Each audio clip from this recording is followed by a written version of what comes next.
আমার গোটা বিয়ের পর্বের সবথেকে ইমোশনাল মুহূর্ত বোধহয় আমার জীবনের এটাই ছিল, যখন বাবা কন্যাদান করতে বসেছিল আর বাবা হাউ হাউ করে কাঁদছিল। মানে আমি তো ওদেরকে বলে বোঝাতে পারবো না এই মোমেন্টে বাবা কিভাবে কাঁদছিল। মানে আমার মাও এত কাঁদেনি যতটা আমার কন্যাদানের সময় আমার বাবা কেঁদেছে।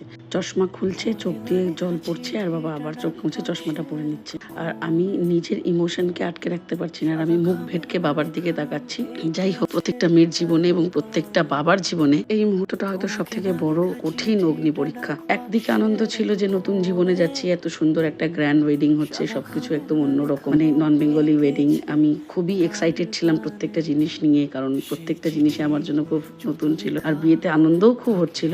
এই মঙ্গলসূত্র পরানোর মোমেন্টটা খুবই ভালো ছিল, মানে খুবই রোমান্টিক একটা মোমেন্ট ছিল। সেই সময়গুলোতে কি কি হয়েছে তোমাদের সঙ্গে যখন শেয়ার করছি, আমার নিজেরও খুব ভালো লাগছে। আমাদের বাঙালি বিয়েতে যেরকম খৈদানের নিয়ম রয়েছে, মারোয়ারি ওয়েডিংয়েও কিন্তু খৈদানের নিয়ম রয়েছে। আর জানো তো, ওদের 7 পাক কিন্তু হাত ধরে ঘুরতে হয়। এই একটা অন্যরকম নিয়ম ছিল, যে নিয়মটা সম্পর্কে আমার কোনো আইডিয়া নেই এটা কি হচ্ছিল, আর আমার অ্যাকচুয়ালি মনে নেই আমি আমানকে কানে কানে ঠিক কি বলছিলাম। পায়ের আঙ্গুলটাকে একটু এগিয়ে এগিয়ে নিয়ে যাচ্ছিল। সেই আমাদের বাঙালি বিয়ের মুচি ভাঙা আছে না, সেই ওই মুচি ভাঙার মতন অনেকটা নিয়মটা। ব্যাস, আমি এবার গত this is the final moment. এই হলো আমাদের সিঁদুর দান। আর একটা পাতার মধ্যে সিঁদুরটা নিয়ে আংটিতে করে সিঁদুরটা পরাতে হয়, 3 বার পরাতে হয়। আমি খুবই ব্লাশ করছিলাম। ওদের না, আমাদের বাঙালি বিয়েতে যেরকম লজ্জা বস্ত্র আছে, ওদের কোনো লজ্জা বস্ত্র হয় না। আর সিঁদুর যেটা হয় সেটা হয় পিওর কুমকুম, সেটা হয় ডার্ক কালারের। কোথাও গিয়ে একটা অভ্যেস হয়ে গেছে যে আমি এখন এই কালারের সিঁদুরটাই বেশিরভাগ পরি, তোমরা আমাকে হয়তো দেখবে। তারপরে আরো কিছু রিচুয়ালস ছিল, সেগুলো কমপ্লিট হলো।